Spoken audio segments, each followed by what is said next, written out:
Good morning on Monday, the 10th of February 2025. It's 8 a.m. in the Gambia and therefore coffee time on West Coast Radio with me, Peter Gomez. On YouTube, our program is sponsored by Jar Oil. Thanks for joining us. In a world where progress never sleeps, one company stands out as the driving force behind infrastructure and energy solutions. Introducing our fuel company and cement producer, where excellence meets efficiency. Jar Oil. The company have 30 filling stations across the country that are all operating, which includes the recently completed Yarambamba and Old Yundum filling stations. And our rates are relatively cheaper than anyone else across the country. Along the years, Jar Oil introduces importation and distribution of cement in their line of business to diversify and strengthen their operations. Are you a cement retailer? At the moment, Jar Oil is the biggest producer and distributor of cement in the country with the most competitive prices in the market. With a focus on sustainability and innovation, we are paving the way for a greener, stronger future. Trust in us to fuel your projects and lay the groundwork for success. We currently produce over 25,200,000 bags per year. As the largest cement producer in the country, Jar Oil also targets to export cement to the neighboring countries like Guinea-Bissau, Guinea-Conakry, and others. Join us on our journey to shape a world where every drop of fuel and every bag of cement makes a difference. Together, we can build a brighter tomorrow. It's coming up to 10 minutes past 8 o'clock in the morning here in the Gambia. Amadou Chico Sissoko is back on Coffee Time this morning, and it promises to be another engaging conversation around the pineapple fruit and entrepreneurship in general.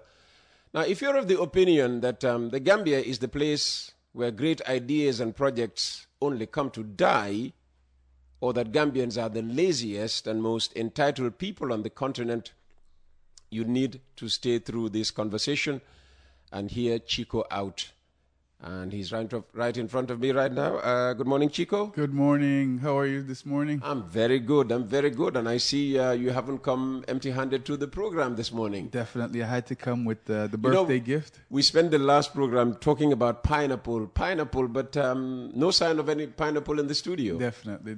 You've decided to change the story this morning. We've had our first temples that have come to be able to introduce to our queens and kings of the Gambia. Oh, wow. I wanted just to show a comparison between what is actually coming from Ivory Coast and what other varieties could be that you could have for the same price, right? So which is from Ivory Coast? This is the one from Ivory Coast that we the smallest of the three. Yes, the smallest of the three. This is coming from Guinea, and they're different varieties. The other one is also from Guinea. Yes, so the other one. So the two are from Guinea. Yes, the two are from Guinea. Brother and sister coming for your family here. They look fresher. Yeah. Spikier, if you ask me. Definitely. Yeah. So what's the difference apart from maybe the taste and size? So first of all, the variety. If you notice on the crown of pineapples, you'll notice from the crown you can know what type of variety you have. And so this one you can see the crown is very soft. So they call it the soft cayenne. Okay. This one, it has spikes. You can actually feel the spikes on them. I can see them from here. So this is from the family of the queens, but this specifically is called the Guinean Baroness that we have been working on for several years in terms of geographical indication in Guinea. There's another one that looks more like a cone, also found here, which is the sugarloaf, mostly common in Ivory Coast also or in Benin. This one, the taste is a bit more acid, generally. Okay. But because the ones that they harvest to come here, you'll notice like big crown, small fruit. It means it's the smallest of the crop when they're harvesting. So you don't necessarily get like the best of the taste or enough. But small, nothing to do with maturity. This is mature. Okay. It's just that the crop. They could have crops that are bigger. They could have fruits that are bigger. but then this is actually like the smallest after the harvest. Okay.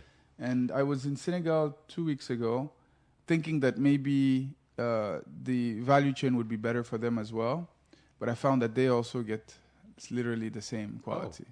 Oh. Right, So it's not entirely correct that they keep the bigger ones and send us the smaller ones. Well, they get better, bigger, but they also have a challenge of like in terms of quantity, in terms of distribution, outside of the main consumption centers of Dakar, the wealthiest neighborhoods and the supermarkets. The rest don't really get any pineapple. Okay. I met someone whose father is in his 70s, and he tasted pineapple for the first time in January. Oh, wow. Right, and so that was surprising. What was the occasion?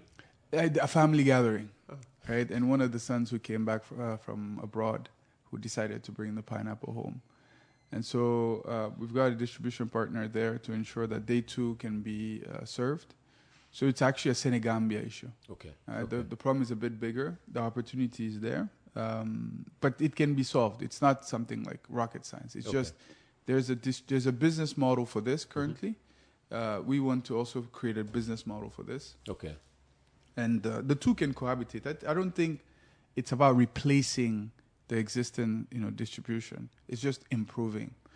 And at some point, the prices also will have to, come together. Absolutely. Yeah. Absolutely.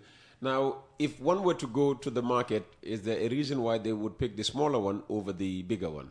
If they had a choice, yes. African families are much bigger. So the reason why smaller fruits generally a little bit bigger than this, but smaller fruits are more for the European market because their families are small. Oh. So it's generally one father, one mother, one child, or maybe two at the maximum, so 4 people. So when they buy fruits, they don't buy big fruits. But in Africa, you have a family of 10, sometimes more. Yeah, sure. Sometimes you have 2 wives.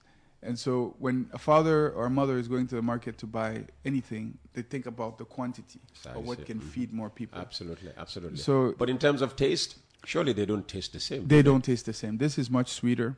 At ripe, M2, M3, you'll smell it. Mm-hmm. If it was riper than this, we could smell it in the room. Okay. It has a higher Brix, which is the sugar measure, and the skin is thicker. So I generally, when I finish cutting them, I put them in water. Then later I bathe with that skin water. You do? Yeah. Oh. Very many electrolytes, vitamin C, very good for having energy. Oh. Or you could boil it and drink it with tea, which is also good for digestion, good for throat aches. So the skin should not just be peeled off and thrown away like that? No. You can actually dry the skin like under the sun or even in an oven and then blend it into powder that you could add to your meals or to your tea, which also has a lot of nutritional value, right? So some are using it for nutraceuticals. Okay, all right. And in terms of shelf life, which one, stays longer? I think this one, green, will stay longer. This one will ripen faster, maybe 2 days difference. But kept at room temperature, it's similar, very similar. Just that you want to avoid putting it too much under the sun because then the sugar will crystallize. Really? Yeah, because the sugar content is a bit higher. Natural sugar, though. But if it's too much under the sun, too exposed, it will crystallize.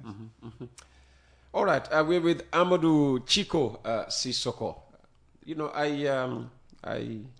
I highlighted that quote. If you are, the Gambia is the place where great ideas and projects come only to die, or that Gambians are the laziest and most entitled people on the continent. I mean, you think otherwise? I completely disagree with those things. Where did you first hear these expressions? Because you quote them in your newsletter. We'll talk about the newsletter in a bit. Yeah, I think every country where I've been, I've always had people criticize their own people. Every country. Okay, so Gambians criticizing Gambia. Gambians that's criticizing. not new. That's not new. Okay. And it's like it's part of human nature where we're always discontent, right? I always believe that human nature in general is always going towards average. Going towards excellence is not part of our DNA, right? We're made to fit in. Every one of us is made to fit in. Those of us who excel actually have to do a little bit more than everyone else in order to rise up. And that's every culture. And so here, the general trend is the country is small, the population is small, so people are very close, very knit, very tight. It's like a whole big family, right? You're in your compound, you can hear what is happening in your neighbor's bedroom. True. And because of that, a lot of people are dependent upon one person. So there's one family member that supports everyone. There's one white person who's married one family member who supports everyone. There's one person who went abroad, who got a break, who's supporting everyone. So you have a lot of people who are dependent upon someone else for their well-being, for their health, for their food, for everything. And so they don't have any incentive to actually go out and fetch for themselves. There's no sense of agency. I need to take care of myself because I want to become something. There's not that drive. In larger populations, because you're so many, you're competing for space, you're competing for food. So the weak always fail, and the strong always survive. Yes. In education systems, I stayed in Kenya. Kenya is one of the best education systems in Africa, but it's one of the most competitive education systems where if you don't get the certain mark, your chances of success in the country are finished. Like, you're not going to get access to a good university. You're not going to get access to a job. That's going to follow you for many, many years. And that has also led to a lot of depression in people who were not necessarily academically gifted, but had other talents. So here, when I came and I'm inquiring, like everywhere I go, I ask, what do you like about your country? Oh, we like that it's peaceful, it's calm, we have the beach, we have the ocean, we have, a lot of people, and there's no problem living in the Gambia. But then, the criticism starts. And this constant thing of great projects failing because you have lack of human resource, you can't mobilize resources, things like the country is dry, that everything is, what was the word, that businesses are saturated. And to me, as an innovator, that's what I like. Really? Right? Yeah, because whenever everyone is going in one direction, you should be contrarian. Right? Because if everyone is going this way, if everyone is dishonest and you're honest, and people know you're honest, when they're looking for someone reliable, who will they come to? They'll come to you. They'll come to you. If you show up every morning consistently doing the work you're doing, you will stand out. It's the same thing with your show. There's a reason why most Gambians abroad and locally listen to you every morning. It's because every single morning you show up. And you don't show up to repeat what you said yesterday. You show up, you've done the research, you've found insights, you found new information to continue to elevate the mind of your listeners. But that starts with you, the individual. And so for me, it is like this because this is how it's been, right? This is how it's been, and a lot of people are okay with the statu quo. But those who want to excel are not okay with the statu quo. Those who want to realize their dreams are not okay with this. They'll wake up earlier. They'll work a little longer. They will try to be reliable. They will do their best to take care of themselves. They will do their best to do something that creates value for their country. And so I also want to highlight those people, right? I want us to often shift our focus from what we all know is wrong and actually do something about it. And so for me, from my personal experience, having been a high-performance leadership coach, which means I only coach people who are at the top of their game, right? People who are in the top 1% of their economy or their industry or their community. And working with them, it's become very clear that the reason why they excel is that they refuse to accept the statu quo as their reality. Absolutely. So if I'm here in the Gambia, in order for me to be able to have a breakthrough, I have to consider myself as insulated from the negative aspects of the environment. And I have to consistently surround myself with people who also believe that. And then on the third level, which is what we're doing now, is you have to now also inspire others to also want to excel. Because if you alone are successful in what you're doing, when you pass away, it's not going to last. No. Because you've only built it around yourself. But if you're able to build a success that actually empowers hundreds of people, and I always talk of millions of people, because I believe that's my purpose, right? My purpose is to help the greatest leaders of Africa be able to be even greater so that they can touch more and more people than what they themselves believe. And so I fundamentally believe that the Gambia can become a great nation. It doesn't take that much time. It won't take that many people. But it's really that mindset, that consistent belief that, yes, we are a great nation. We are a great people. We are excellent. And then now living up to that. and it can happen. So you've come out with this newsletter to achieve what? The same thing. The newsletter is a way to inform all of our partners of the progress of the initiative, the milestones that we're achieving, the people that we've partnered with, the things that we're doing. Because I strongly believe in accountability and transparency as a leader. It allows you to always do better and to be better. If you keep yourself accountable to people, if you can give updates, give reports, let people know how your work is progressing, it builds up more trust than to just work on your own and then wait for at a certain point, then you run and get the information. So on one side, it's informative, sharing my journey as a business leader in the Gambia with this type of initiative. But the fundamental goal is to elevate and inspire those who also want to do something different. Right? And I know there's a lot of successful people and people who are trying to succeed here who have failed miserably. They've tried projects in agriculture, it hasn't worked out. They've tried projects in different areas and they've lost a lot of money. People in the diaspora who have tried to do things here and it hasn't worked out. Exactly. I want them to know that that's a process. Right? They may have not found the right path yet, or they engage in something that needed more time. Try again. Try again. Try again. For the benefit of your country, for the benefit of the continent, but especially for the benefit of yourself. That you can actually tell yourself, this didn't work out, but I didn't give up. I actually went, did my homework, came back, and now it's working. All right, we have about another 6 minutes. You keep talking about this initiative, and this initiative is all around the pineapple. Yes. Tell us more about the initiative. So because you have new listeners all the time, new viewers all the time, who may never have heard about, your pineapple initiative. Definitely. I call this now the Gambia's project, right? It's no longer mine. It's no longer the Gambian princess. No, it's no longer mine. Okay. Because with all the people that I've met, all the people I've spoken to hundreds of people since we've started this initiative, individually. Okay. On WhatsApp, on Instagram, on Facebook, calls, meetings. And I still have not met one person who said this is something bad. I still have not met one person who said this is not possible. I still have not met one person who says that this is not needed.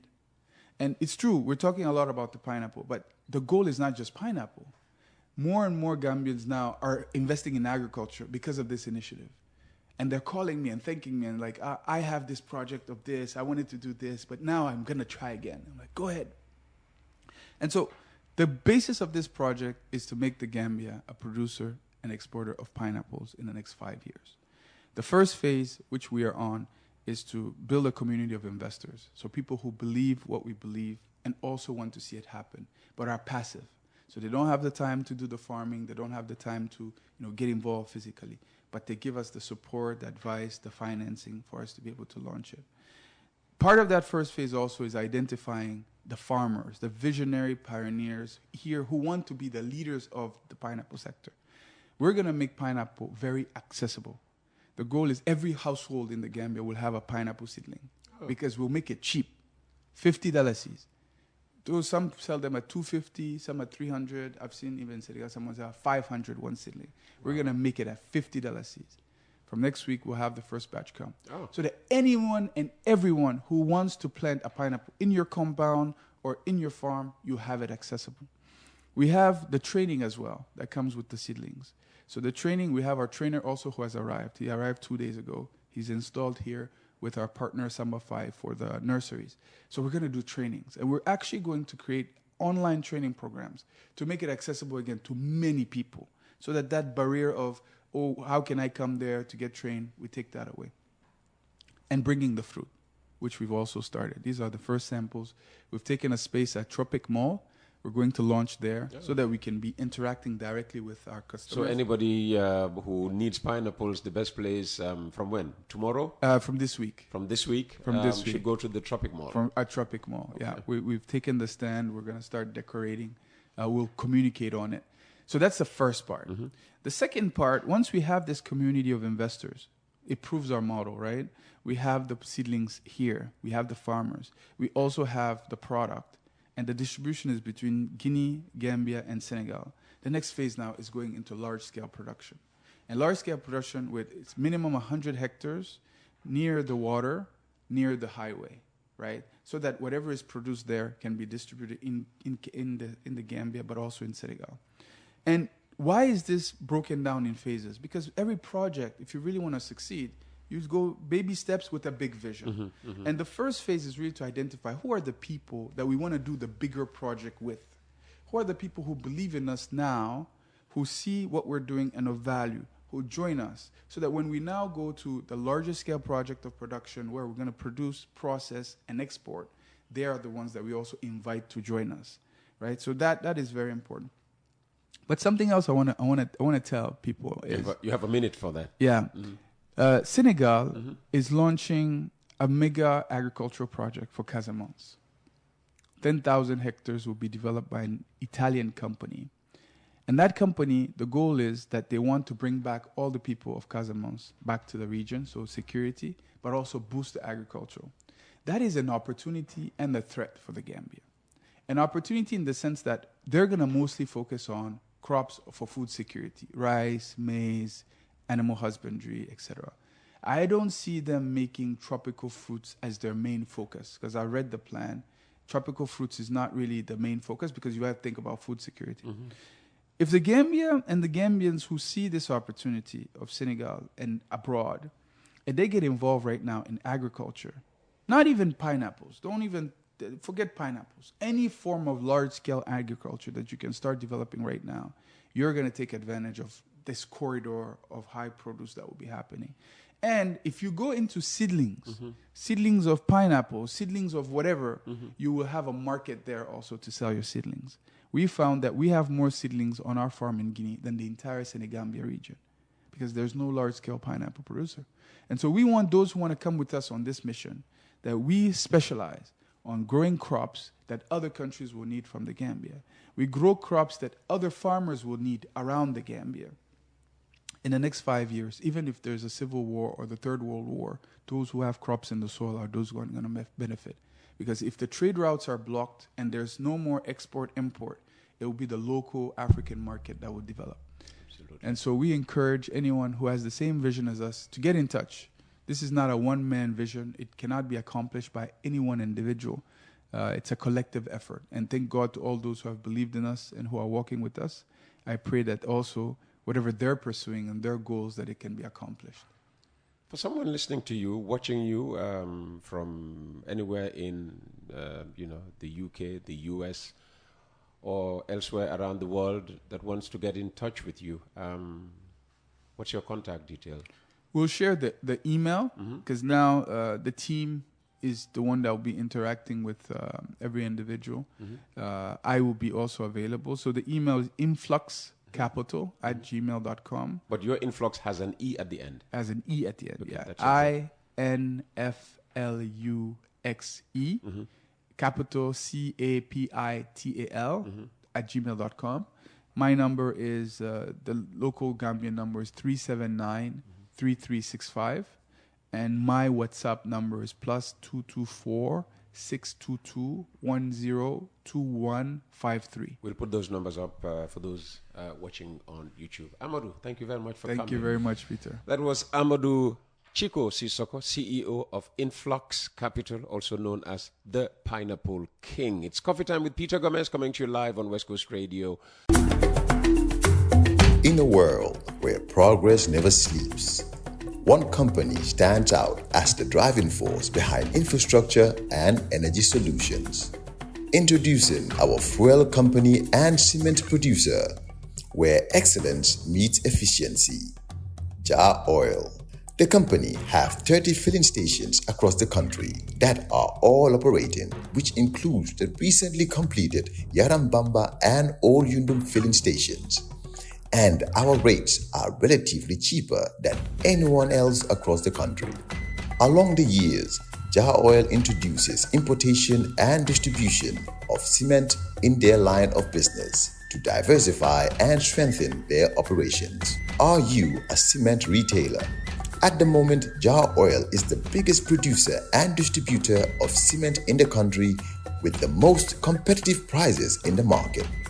With a focus on sustainability and innovation, We are paving the way for a greener, stronger future. Trust in us to fuel your projects and lay the groundwork for success. We currently produce over 25,200,000 bags per year. As the largest cement producer in the country, Jaha Oil also targets to export cement to the neighboring countries like Guinea-Bissau, Guinea-Conakry, and others. Join us on our journey to shape a world where every drop of fuel and every bag of cement makes a difference. Together, we can build a brighter tomorrow.